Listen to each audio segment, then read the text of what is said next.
दोस्तों नमस्ते। जीएस में आपका स्वागत हूँ। मैं नीतीश।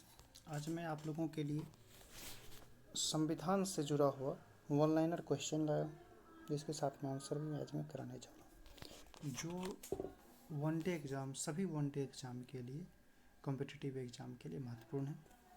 चलिए शुरू करते हैं। तो भारत में प्रांतों की स्वायत्तता प्रदान की गई थी। तो भारत में अधिनियम जो आए थे, आप लोगों को याद होगा 1773 से भारतीय संविधान 1773 के भारतीय संविधान संशोधन भारतीय संविधान नहीं, यानी कि कंपनियों के द्वारा अधिनियम लाया जाना शुरू किया गया और धीरे धीरे सभी क्षेत्रों में परिवर्तन किए गए इसके माध्यम से, और 1935 के अधिनियम में आकर प्रांतों की स्वायत्तता प्रदान की गई।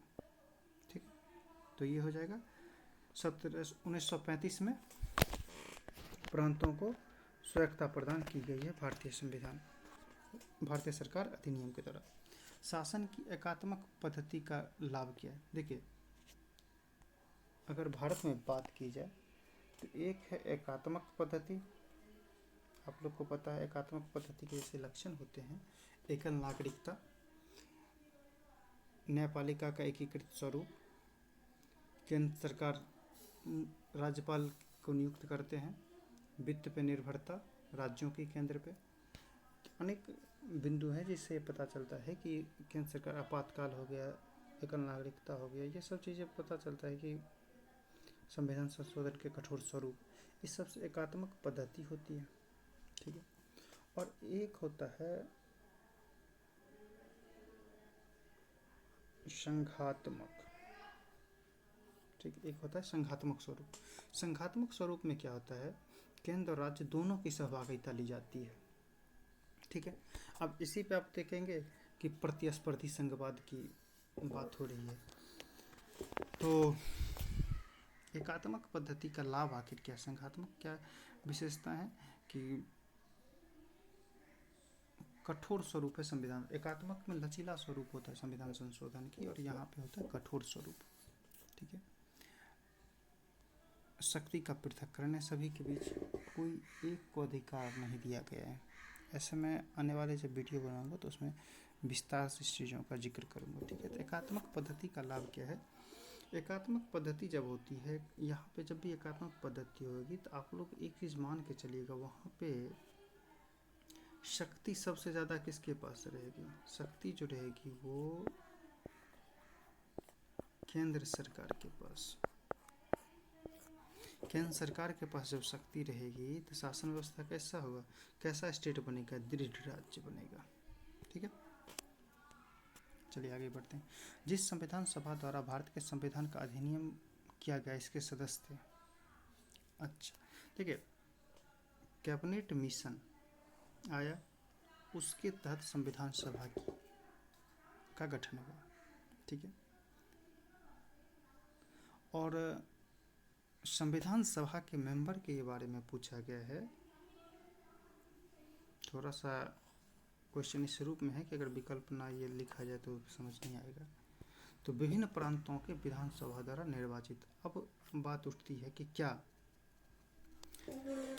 संविधान सभा के जो सदस्य थे उसका निर्वाचन प्रत्यक्ष हुआ था या अप्रत्यक्ष हुआ था? आप लोग याद रखिएगा, उसका निर्वाचन जो है अप्रत्यक्ष हुआ था।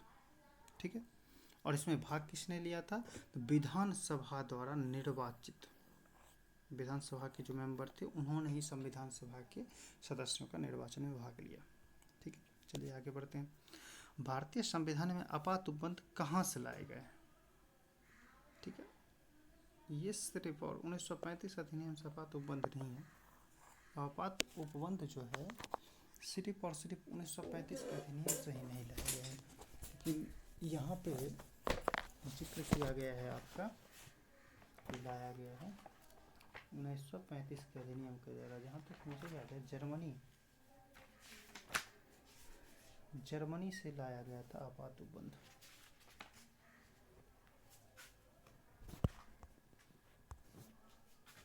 भारतीय संविधान में आपात उपबंध है। आपात उपबंध जो है भारतीय संविधान में ठीक है।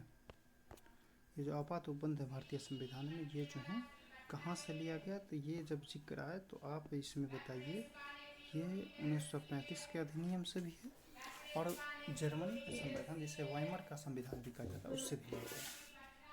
ठीक है। संविधान सभा किसके कहने बनाई गई थी, किसके कहने पर नहीं, यहाँ पे अच्छा होता है ये पूछता किस अधिनियम के तहत। ठीक है। तो पहले जिक्र कर चुका हूँ कि संविधान सभा का गठन कैबिनेट मिशन के अंतर्गत की गई। भारतीय संविधान सभा का अध्यक्ष कौन था, सबको पता है भारतीय संविधान सभा का अध्यक्ष डॉक्टर राजेंद्र प्रसाद है।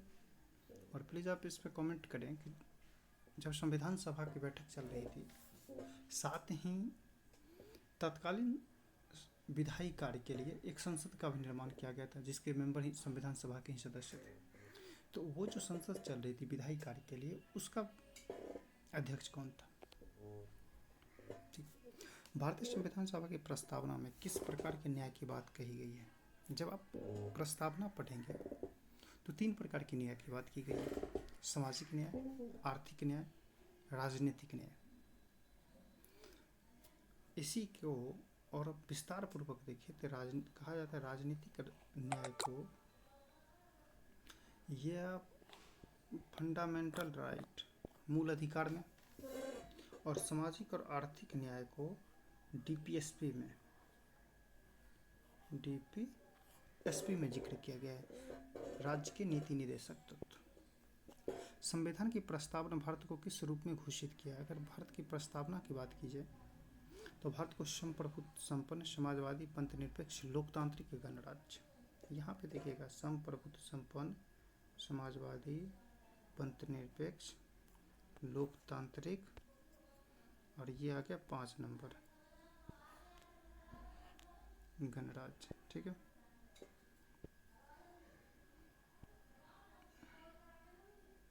ये आ गया एक गणराज्य, तो इसका जिक्र किया गया है।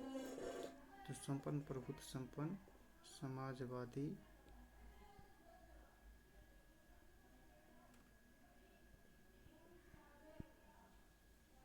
देखिए संप्रभुत्व संपन्न, समाजवादी, पंथ निरपेक्ष, लोकतांत्रिक, गणराज्य। इन चीज़ों को अच्छे से याद कर लीजिएगा, क्योंकि ये सीरीज में भी कितने बार पीसीएस या ऑनलाइन और एग्जाम में पूछा जाता है।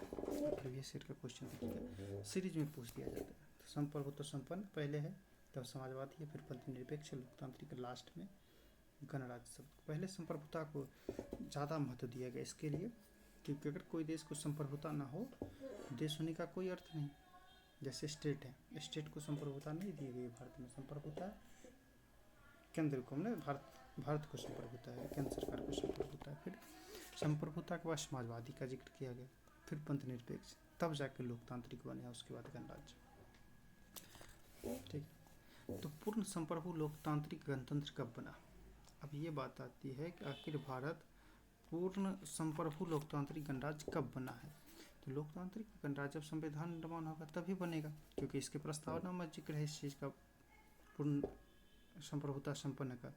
तो ये 26 नवंबर 1949 को भारत बना है पूर्ण संप्रभु लोकतांत्रिक गणतंत्र। Thanks for watching.